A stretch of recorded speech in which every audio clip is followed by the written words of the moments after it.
Hello, everybody. Are we all back? Yes. Okay, Okay, good. Let's continue.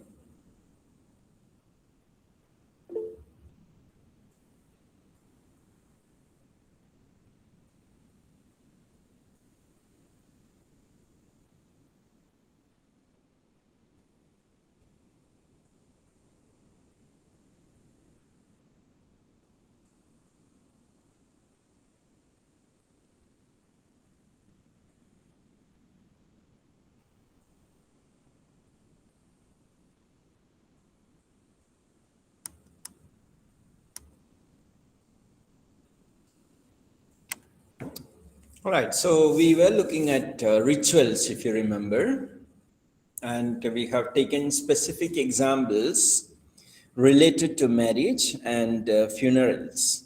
Okay, and different countries, different religions, different cultures have got different types of rituals when it comes to marriages and funerals. The next element that we can look at are symbolic languages or symbols. Symbols could be in the form of different types of language or linguistic symbols or aesthetic symbols. Um, Language. Now, different cultures, even when we speak English, the words are used very, very differently. For example, in Asian countries, when we speak English, we use politeness like may I, could I. These are considered as very polite and so on.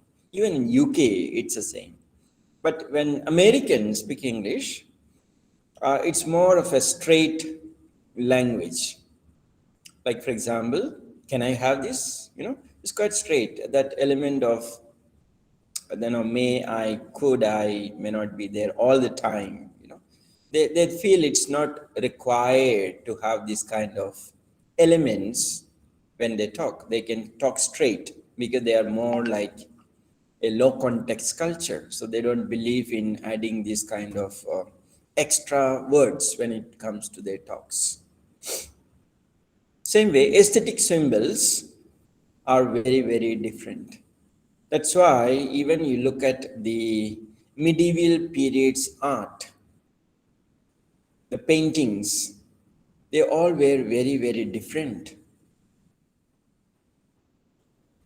So the paintings from Germany, Italy were very different from paintings from, let's say, China or India, and so on. Because the concept of aesthetics or sense of beauty was very different for different cultures. And if you go back to the olden times, you found people wearing, bones. People had feather caps, especially different tribes, right? So those were considered to be symbols of aesthetics and power in those tribes. And obviously, when it comes to different tribes or different cultures, this could be something which people don't understand. It has no meaning for that matter. So this kind of understanding is again very important for international marketers. Again, beliefs beliefs mostly come from your religious settings or historical or cultural settings. And culture and religion, they most of the time go hand in hand, so it's very difficult to separate them. So the beliefs also are part of these things. For example, we have a lot of superstitions. For example, you talk about not having number 13th floor. Even in Malaysia, many tall buildings, they have 12A and 12B. There is no 13. So after 12A, 12B, it is 14. Have you ever seen this? Is there something like that in China? Sorry, what's your question again? In Malaysia or in some of the countries, when you go to a building, you take a lift. You find there is no 13th floor. It is 12A, 12B, then 14. 14th floor. Is that so in China? Oh yeah, same. We don't have 4th floor, 14th floor, and 18th floor. You might feel it's a kind of a little bit strange, but we do not have 18th floor. Okay. So you see, these kind of superstitions are embedded into business values and cultures. Like number 4 is considered as a number of death, right? Correct? Yes. Four. So Yes. therefore, you don't use number 4 and number 13 and number 18. They believe these are bad omens. It doesn't bring good business. Same way in Japan also they and avoid. also different part of the country, you know, their strength of insisting on this kind of thing is not the same. Like if you go to northern China, normally they care about this more.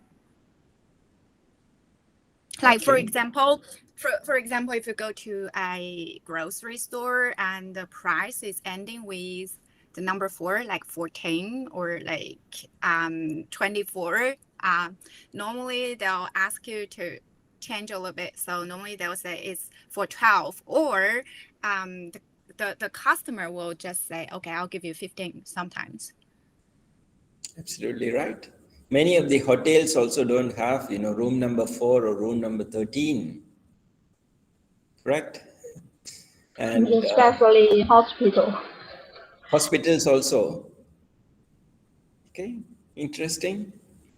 So this is based on superstitions. People know that there is no scientific basis, but still you respect those beliefs, you just respect it. That's all. Okay. And same way, the thought processes, the way we think, the way we perceive is different in different cultures, right? The way Chinese perceive is different from the way Malaysians perceive, or let's say Kenyans perceive, or Indians perceive, or Indonesians perceive. They're all very different. And based on your thought processes, your beliefs are formed, your ideations takes place, your opinions takes place, your decisions are formed, and so on.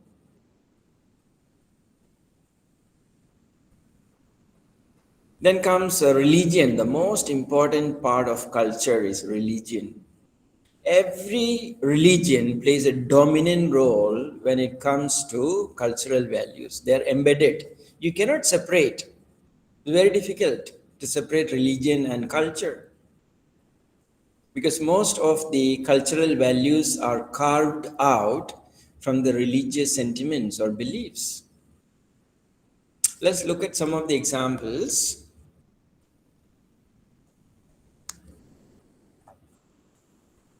In China in 2007, which was the year of the pig, all advertising which included pictures of pigs were banned. I don't know, you can remember this. This was to maintain harmony with the country's 2% Muslim population. Ban included pictures of sausages that contain pork, even advertising that included the animated cartoon pig. Do you remember this? No, I Can't remember. no, I don't remember this. Because Okay. as I see in Beijing, and they have some pictures outside in the peak year. So Okay. maybe I missed this information. Could be. Maybe you can do some research and see. It will be interesting. So in 2005, if you see, in France, the Catholic Church filed a case against a famous clothing designer because they were using the Last Supper, the Christ's Last Supper in their clothing. This has been, quite common. Like if you remember, the bomb blast in France was mainly because there were caricatures or cartoons which were insulting Prophet Muhammad. So religion has always been the bone of contention, and some people have used it or abused it for different reasons. So it's very, very, very sensitive issue, especially in today's context. Maybe 50 years before, people were not so sensitive when it came to religion, but today people are even more very sensitive when it comes to religion. So we as business people must learn to respect the sentiments of all religions. You may belong to a particular religion, doesn't matter.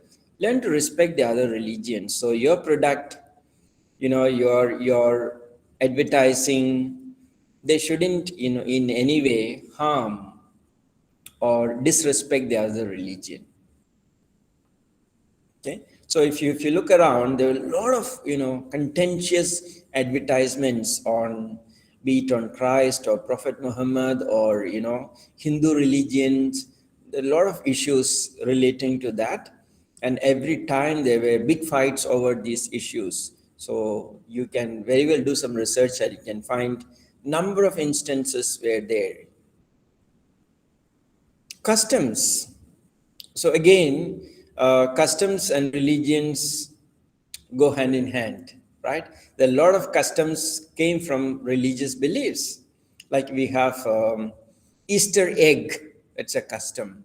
If you ask me what is Easter egg, I myself don't know, but it's a custom.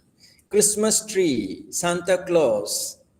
The first Santa Claus was introduced by, Coca-Cola company.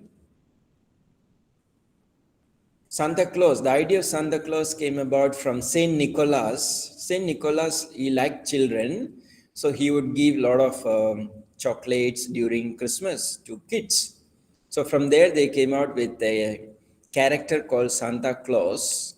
Santa means saint, so Claus is the short name for Saint Nicholas. So they came out with the character, someone riding a reindeer, carrying a big bag of gifts. Red color because it was the red Coca-Cola color, red color. So all these they put together, and today's the whole concept of Santa Claus today is what Coca-Cola wants us to believe. So these kind of things become customs over a period of time.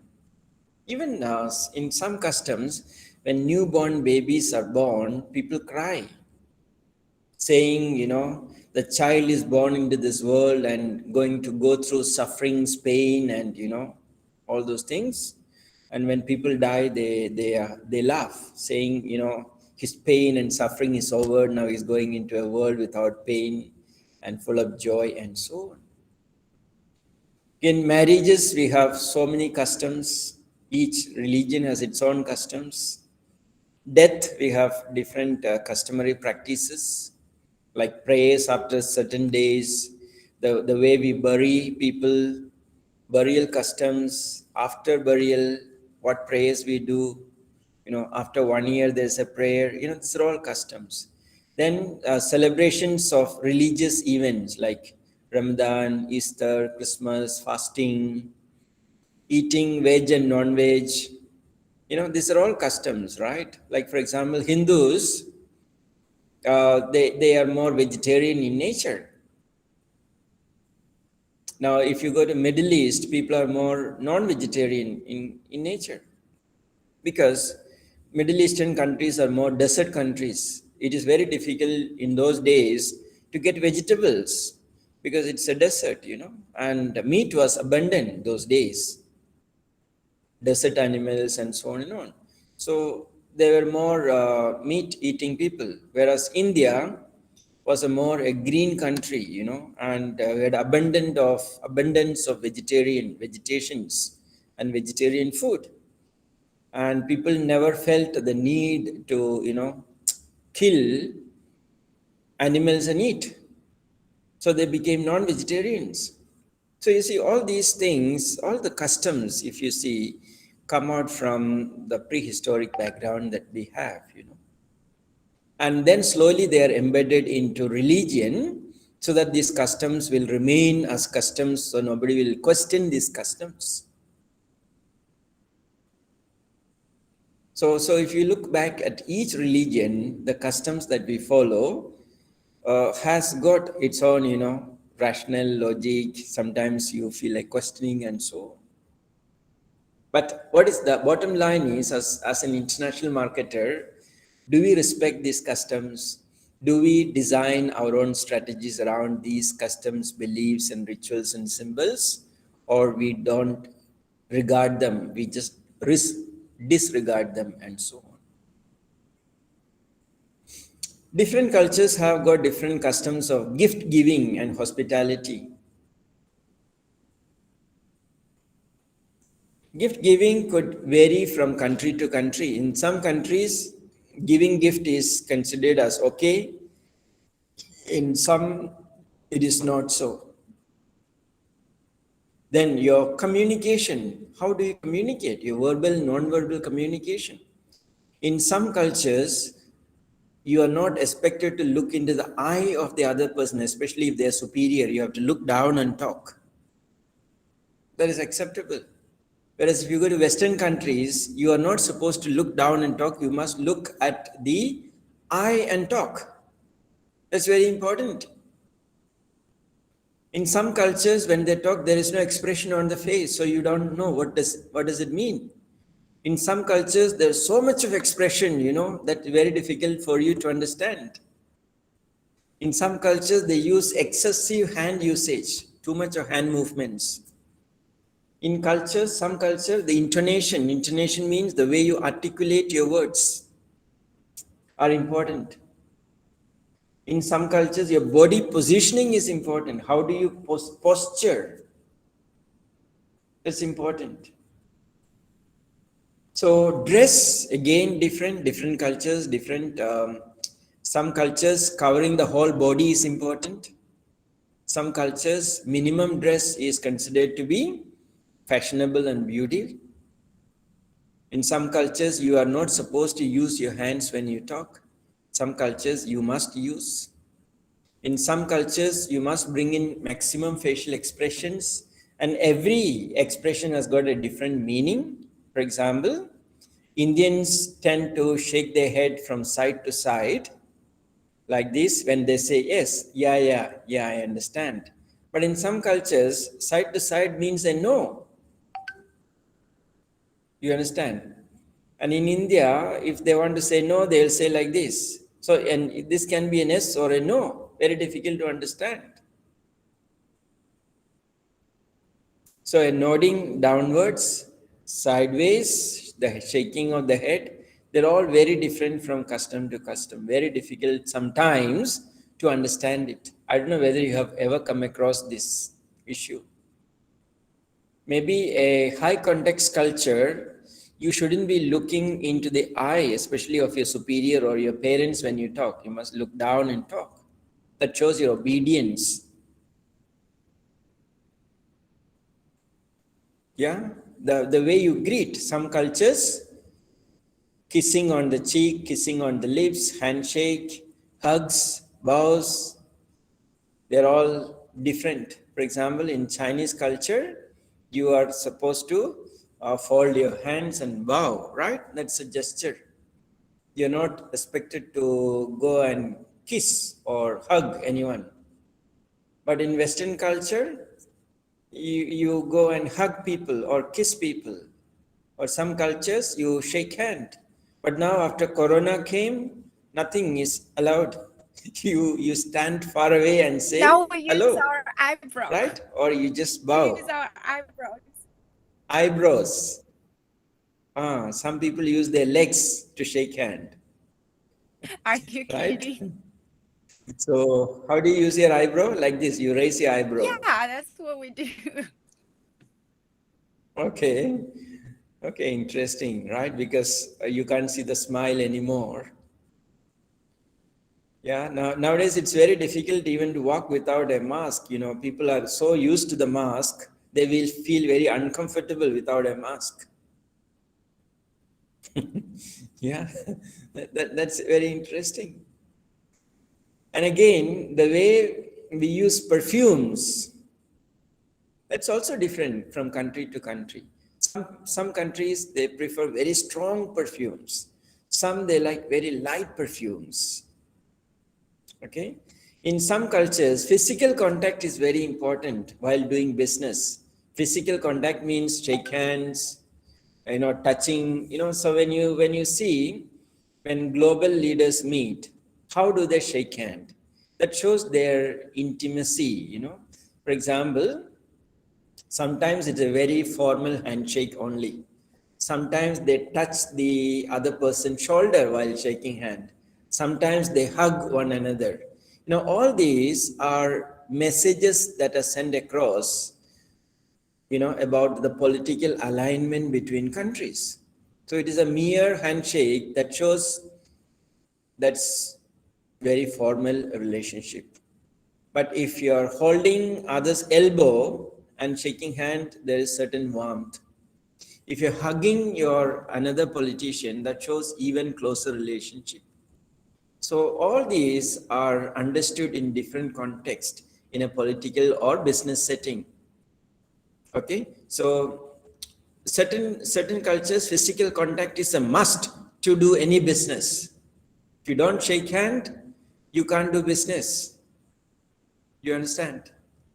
Then what is your posture, your body language? Is it a very formal posture or a relaxed body language? Like the British, they always like the formal posture. Whereas the Americans, it is more a casual or relaxed body language. They don't care always about wearing a tie and so on. They may like to do business wearing maybe just a Bermuda. They're okay with that. Yeah. Then the time, we're talking about punctuality. Yeah? We're talking about the tea time, M time, P time. The concept of time is different from country to country. In Malaysia, when you say 10 o'clock, you're expected to arrive by 10:30. It's okay. People don't mind it. But for British, 10 means 10. Americans also, 10 means 10. Japanese, 10 means 9:55. In China, 10 means what? Is it 10 or 9:55 or 10:10 or 10:30?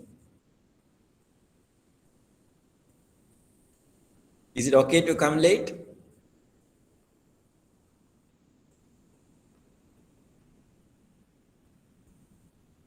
In India, it's okay to come late. If everybody agree for 10 o'clock meeting, people will come by 10:30. These are unwritten laws, about time zones. So different countries have different understanding of time. But the thing is, if I do want others to come at 10:30, so do I just say 10? So everybody will just be like half an hour later, exactly 30 minutes? No, not exactly 10-30 minutes also. It could be 10:20, 10:25, 10:30. That means they're not So conscious of 30 the is time like the frame. maximum, right? Normally, I think it's the unwritten rule. Unwritten rule is around 30 minutes. Because I do not want to be like stand up. But for me, 10 is a 10. I expect everyone to be on time when I say 10. It cannot be 10:30. That's why I said, though I'm from Asia, still I follow the time zone. It's not the Asian time zone that I follow. I like to follow the UK time zone or the Japanese time zone for that matter. But different, I've seen in normal Malaysia, Regular, I'm not saying everyone. The regular practice is it's okay to come a bit late. There's nothing wrong in it, you know. But Well, I do have a Japan, question. How about in school, like in school or like in a company during work, in a meeting? okay. Um, in schools, you are expected to be punctual. Okay, you're expected to be punctual. In companies, you are expected to be punctual when you punch in and clock out. You're expected to be punctual. At least clock in, clock out. You can clock out after hours also. Nobody questions, not before. But during meetings, I've seen there is a kind of unwritten law which says you can be 5 minutes late, 10 minutes late. People wait for others. People don't start until everybody comes. When everybody comes, it Even will be if 10 it's a minutes meeting late. with the CEO, will the CEO wait for the workers? Mm, normally, no. Normally, no. I'm talking about not exceptions. These are exceptions, huh? Meeting with CEO, meeting with GM. These could be Because, called as exceptions. But the well, normal so then meetings, normally, will it be like a colleague waiting for the leader or the leader waiting for the colleague or both? come again. I mean, so like you said, for a meeting, you have an unwritten law, which means like people can be late for 5 minutes. So normally, who would be late? The leader or the colleague or Okay. both? Okay, this is an interesting scenario.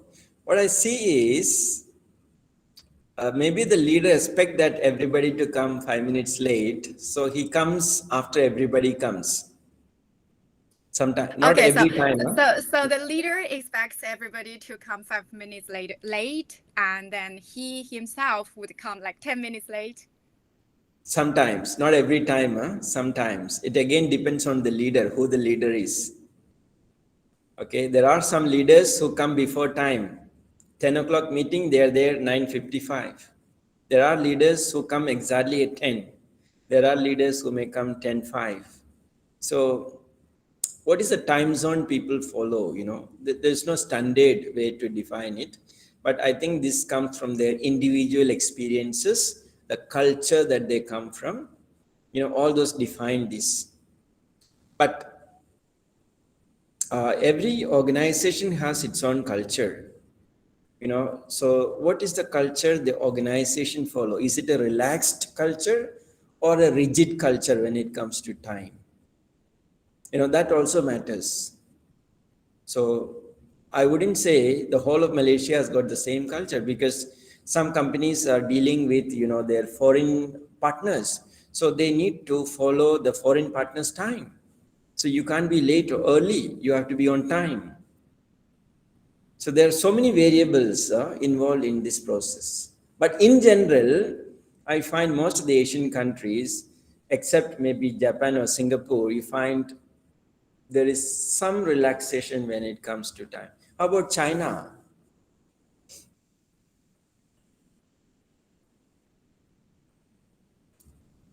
Is it okay to come late?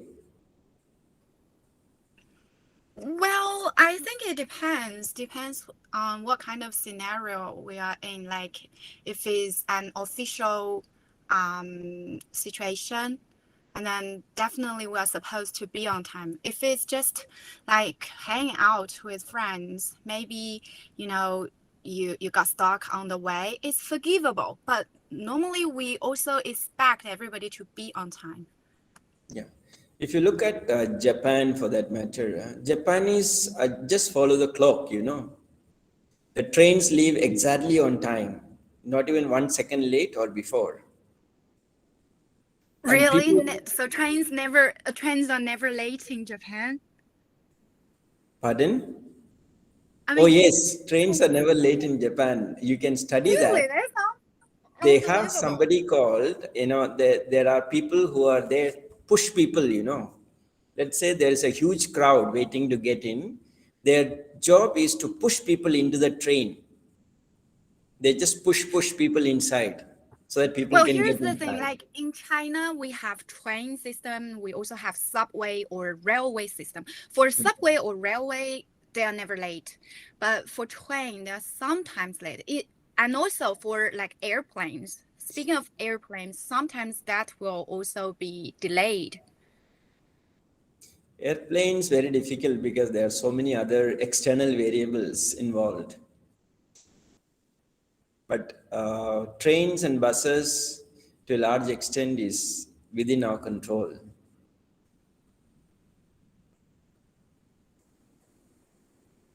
So if you go to Japan, you can observe these things. You know, they give a lot of, mostly they come half an hour early to work.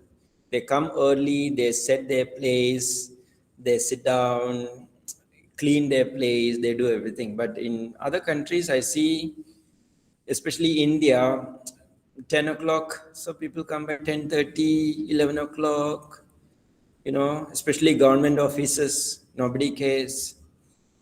So the time zone respect is very different there. Private companies are slightly different, but government, difficult.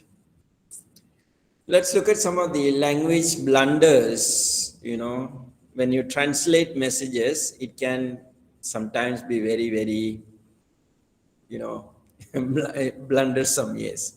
Like a sign in Moscow hotel read, "You're welcome to visit the cemetery where famous Russian composers, artists, and writers are buried daily except Thursday."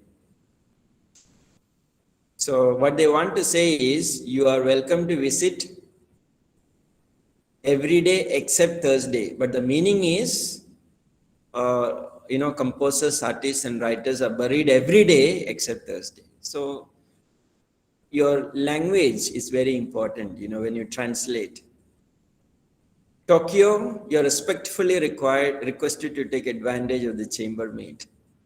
When you say, you know, when you say taking advantage of chambermaid, it has got a sexual connotation. But what they want to say is, yeah, if you need any help, please approach the chambermaid. That's what they want to say, but it has got a different meaning altogether. Then airline ticket office in English, we take your bags and send them in all directions. This is very, very dangerous. That means there is no guarantee you will get your bag. It might go in the wrong direction also. But what they want to say is, we will take your bag to any destination you want us to take it to. Japanese knife manufacturer, so in US, they put a caution, blade extremely sharp, keep out of children. So the meaning, children can kill you using their knife. Okay, what they want to say is, it's very, very sharp. Children can hurt themselves, you know, but the meaning is the other way around. Same way, you know, the Braniff Airlines, they have fly in leather, which is translated, when in Spanish, it means fly naked. So we have to be very careful when it comes to other languages, you know, because it can mean different things in different language.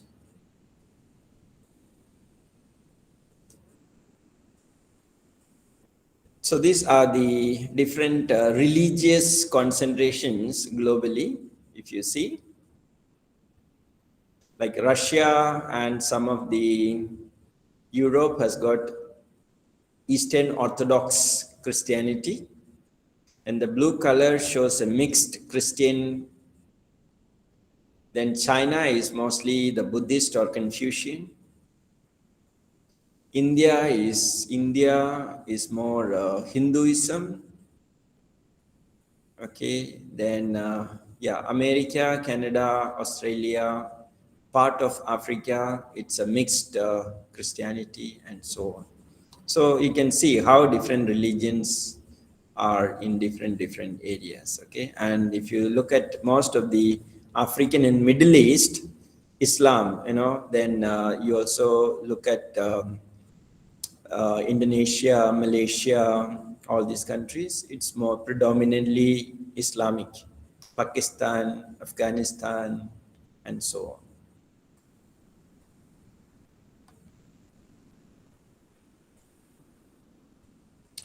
Another good example that we have is cultural blunders. Obviously, everybody knows pork-based products are off limits to Muslims and Jews. They don't consume pork meat. So if you don't respect this, definitely your product. This is what happened to the German company called Haribo. So they never respected the sentiments of the Muslims and Jews while, promoting their products. And the printing, even printing on packages, it is backward, but Hebrew is read from right to left, not left to right. So all these kind of things, the meaning can vary, So you need to, even Arabic, when you read, Hebrew, when you read, they can have different meanings because it is read from right to left, not from left to right like English. Chinese is read from left to right or right to left? I believe left to right, right? Then we look at the social structure, especially when we look at social structure, the closest, the first starting of any social structure is family. Family, we can have a family of procreation, family of recreation, which means a nuclear versus extended family. Nuclear families where you find father, mother, and child. Whereas extended family, we have joint families like grandparents, parents, brothers, sisters, their wives and children staying together. So the purchase habits are going to be very different, For example, a nuclear family may not be that price conscious, whereas an extended family will be very price conscious because they need to buy in bulk. They'll be looking for bulk discounts and so on and on. Same way, gender purchases are very different. The males purchase differently, females purchase differently. The purchase habits of male and female are very different. Probably the male, in general, they make purchase decisions faster. They just go to the store, pick up, come out. Whereas a female, they would like to explore what is in it. They may think of buying one item, but after 1 hour they come out, they have 10 items in hand. Because they like, females like to explore, a lot. And in the process, they may pick up more and more products. So when you see the arrangement, you go into a grocery store, a supermarket, how is the product arranged? It's very interesting to see. As you enter, you'll find a lot of offers, 20% off, 30% off. So the moment you enter, you get a feeling every product in the store is having discounts. So psychologically, you are already tuned to buy more automatically without you knowing it. That's why every time you come out of the supermarket, you wanted to spend, let's say, 50 yuan worth product.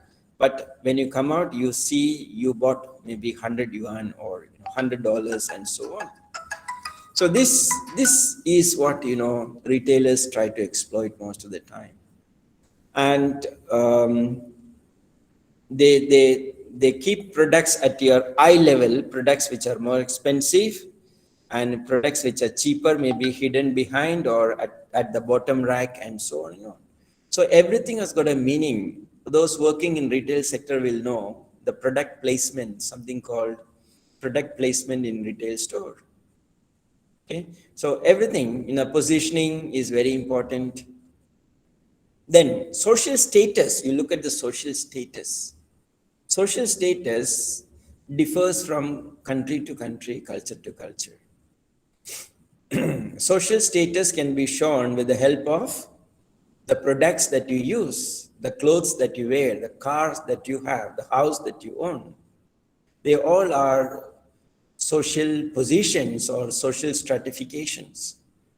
You always want to buy a bigger house or a bigger car than your neighbor, just to show you are socially well off or economically well off than your neighbor, right? So all these actually are symbols or social status symbols which tell where you actually are. So if you're driving a small car, the perception is that you are from a middle class. If you're buying a 4x4, the perception is that you are rich and also adventurous. If you're driving, let's say, a Porsche or let's say BMW or Ferrari, then the perception is that you are from the elite class, and so on and on. These define the social class, the product. That's why companies are spending so much of money advertising and attributing social status along with each product that they're trying to sell.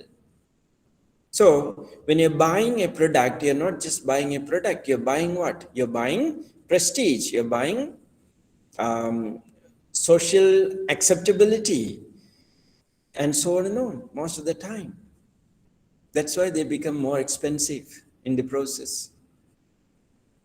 Then social mobility. How easily we can move from one strata of the society to another. Some societies are very rigid. It's very difficult to move. You may be rich, but you can't move into that elite club very easily. Like, India, we have the caste system, the 4-caste system.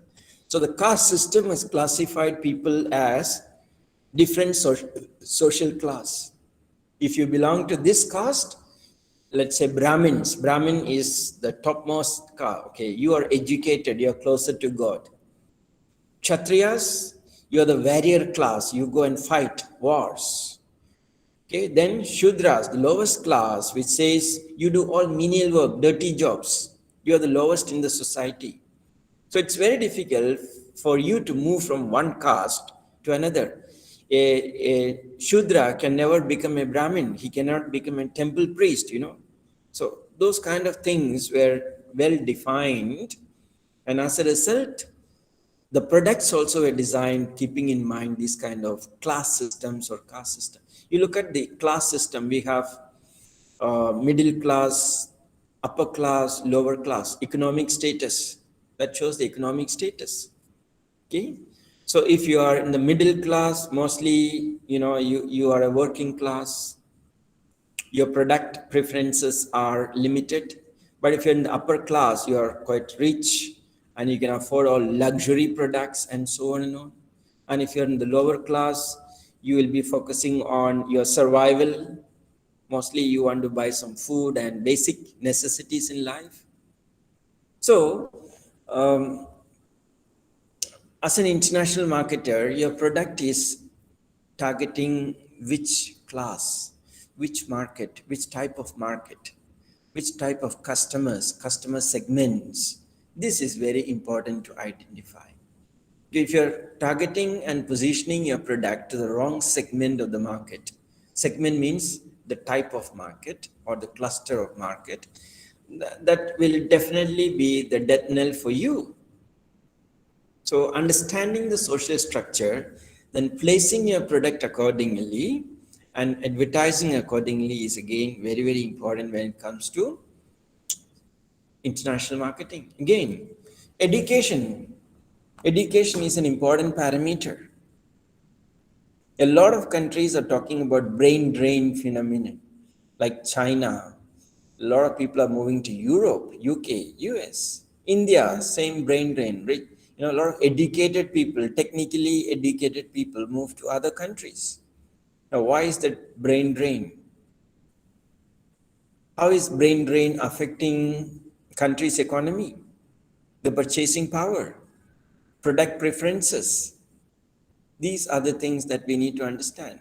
For example, if you are promoting a product in UK, now UK is having a lot of migrants, people from other countries. Same way in US, maybe in another 30 years or 40 years, you'll find less natives in UK and US and you'll find more foreigners, maybe from Africa or from Asia. Look at Malaysia. Malaysia has got a mixed race, like we have predominantly Malay, then Chinese, then Indian, then have other countries, other races.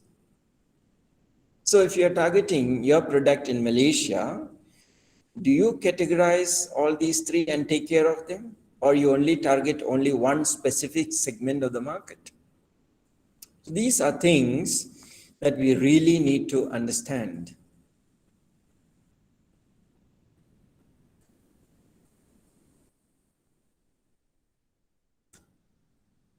Okay, I think rest of the things you can, some of the examples we can look at here. Some slides I leave it for your reading. I won't be taking that. So when you want to give gift, how do you give it? For example, in Japan, when you give a gift, do not open a gift in front of a Japanese counterpart unless asked. And they also do not expect to open your gift.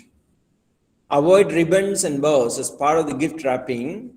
Bows are as known them as considered unattractive. Ribbon colors can have different meanings. And always offer the gift with both the hands, two hands. It's very important. So in Europe, avoid red roses and white flowers, even numbers, and the number 13. Do not wrap flowers in paper. And if you're giving expensive gift in Europe, it is considered as bribery. So don't give so expensive gift in Europe. In Arabian countries, do not give a gift when you first meet someone. It will be treated as a bribe because you don't know the guy. If you don't know someone, you are not expected to give gift. Do not let it appear that you contravene to present the gift when recipient is alone. That means give the gift in front of others, not when someone is alone. Giving alone means it's like a bribe. Okay. In Latin America, do not give a gift until after somewhat personal relationship is developed. That means first meeting, no gift should be given. After some talks, chats, you know the person, you can give a gift. Okay. Then,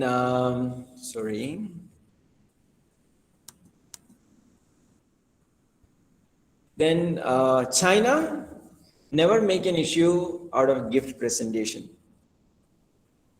Always deliver gift with two hands. Am I right? It should be presented privately in China. Okay, not publicly. In Russia, Russians like to give and receive gift. So you can give as much as you want, no problem. But don't bring vodka for them because vodka is from Russia. They like to have chocolates and wine. Definitely not vodka. They're tired of vodka. You can even bring a bouquet of flowers, but make it odd number. Even numbers are for funerals. Huh? So you have to be very careful about how you give flowers. United States, you should not be giving very expensive gift to US people because it can be considered as bribery. So it should be normal gift presented in social settings, not even in private. Okay? So you see, in different countries, different expectations are there. So if you don't know this, you're going with a gift, you can offend your counterpart rather than they appreciating it. So if you have to be very sensitive to these kind of issues. That's very, very important.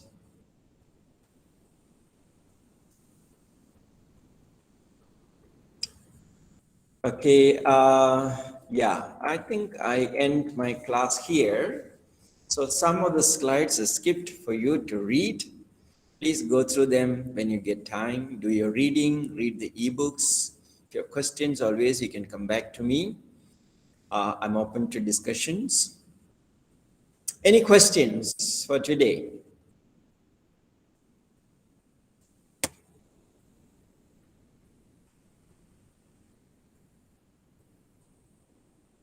So what did you learn today? What is the gist you want to take home today from this class?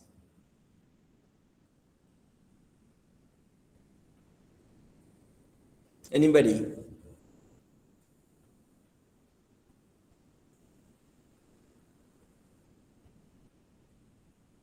Chu, Yanmin? Yes, I think so far so good for me. So what is your take home? What do you take from today's class? Well, understanding different countries' cultures, and also link back to the terminology you told us, like what's the name? Self-reference criterion. Like avoiding that, because first we need to learn about different countries' cultures, then we can understand them better, then we can avoid self-reference criterion. Is that right? Yeah, good. Serenia? Yes, sir. So what is your takeaway for today? Just like Yan Min said about the different culture for each countries that we have to learn before we try to do anything. Okay. Yeah, that's about it. Sonia?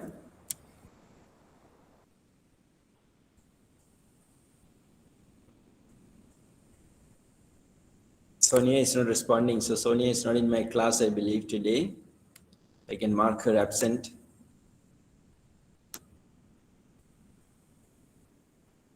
Chang Hui has put some points. Chang Hui, you want to say something? At least culture and practical explains and of application in different countries.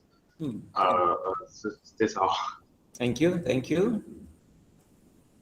And teacher, I do want to say I really like your teaching style. I like the stories you used to deliver the theories. Yeah, that really helps a lot. I discussed with Chang Hui before, and we both think these kind of stories are interesting and engaging, and we can learn a lot from it. Of course. Thank you for your feedback. I have a lot of stories to share with you, don't worry. Okay. Yeah, then we are looking forward to it. So you can also share your stories. So that's how we learn, right? It's a learning process, not only for you, for me also. When you share, I also learn in the process. I believe in that. Teaching is all about learning. Okay. Every time I teach, I learn more than you learn. Every time. Yes. Who else is there? Almeidani, are you there? Yes, I'm here. So, what is your take home? Sorry? What are you taking home from this class?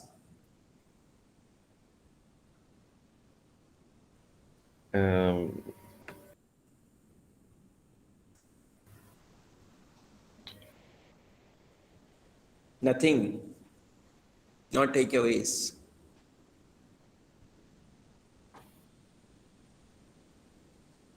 Actually, it's not nothing, but I wasn't focused very well in the class. Why so? What happened? I had a long call just now with whom, Oh, okay. and it took all my time. Okay. Ask girlfriend not to disturb you during class. It's my mom. Oh, mom. Mom means even more dangerous. You got to attend the call, Yeah. Yeah. Okay. Anyone else want to share any points? Leaping?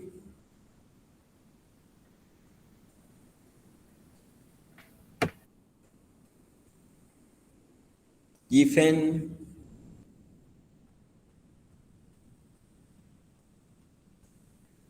Mingyuan? Nobody. People are shy to talk. Start talking, my dear friends. It's a good opportunity. Huh? Hi, Professor. Yes. I want to share some of my Yalan. observations. Yes. Yeah. Yes. Our cultures are different from country to country. So when we are running international business, we should focus on these differences and to study more for them. And we can we can avoid some problems when we do it. That's very important for international business. That's all. Very good, very good. Thank you. See, international business, if you want to summarize, it's all about understanding culture. If you don't understand this aspect, you cannot be successful. If you don't understand culture, you will never understand your consumer segment. If you don't understand your customer segment, your 4 Ps, your marketing strategies will go wrong. Somebody was saying something? Yes, Jiaping. Sheng, please go ahead. Hi, Professor. I want to share my views. Today I learned in your class different countries maybe have some sales knowledge and professional terminology for different national cultures, as well as some interesting sales stories such as whitening cream, not to cut nails at night, and so on. Very interesting. I like the way you teach. I think maybe we can think of the cultural background behind when we do think. Thank you. Absolutely, yes. Thank you, Sheng Jiping. Very nice sharing. From now on, what I want you to do is, because your assignment also is asking you to be an international marketing manager, right? Going to another country. So think, put yourself in the shoes of an international marketing manager and think how the culture of another country is influencing your business decisions. This is very, very important. If you don't do this, you can't become an international marketer, okay? Learning theory is one thing, it's pretty easy, you can score your marks. But applying these, whatever we are studying, like concepts like acculturation, okay? Concepts like P time and M time, high context and low context. These are things you must keep with you, not from the exam point of view, but for your professional life. Because tomorrow your company is sending you to another country and you can always tell your boss, these are the things we must take care of. This is where your knowledge come handy. And you can apply these things into your professional settings. That's exactly what is required, Obviously, 100% it may not match, but 50%, 60% you can use whatever you're learning. And if you don't use, then I would say the learning is in vain, it's of no use. Okay, my friends, it's time to say goodbye for this week. We meet again next Sunday, same time. But we continue. Please explore Hofstede's dimensions. Please do reading. Visit the website so it becomes easier for you to understand, because that part is very important for your assignment. Around 20 marks, I think, is based on Hofstede's dimensions. So if you don't understand, you will not be able to get it right. So take time to read through.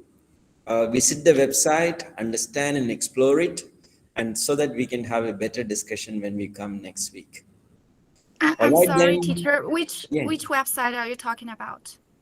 Hofstede's dimension, Hofstede's website. I put it in your PowerPoint. Hofstede. Oh, in our PowerPoint. I'll check it out. Yes. Hi, Professor. We need to submit our group assignment member in the WhatsApp today. Like you said. Tenitin, right? What was your question? Yeah, sorry. My question is, we need to submit our member of our group of the group assignment in WhatsApp, right? Yes, so it's a group assignment. One member of the group submit, not everybody. One member submit, but you put all the names in the assignment in the cover page. Okay. Okay, the student ID and the name. there's a cover page for your assignment, put it there. Okay. Do we need to like form a group, like group chat, and then invite you to join our group on WhatsApp? That you can do. You don't need to invite me, but you please feel free to form your own team for your discussions. You can even use Google Meet and sit down and discuss, or Zoom, or Oh, yeah. whatever medium you feel. That is what we are doing about the group Yes, assignment. yes, very good, very Okay. good. Please continue.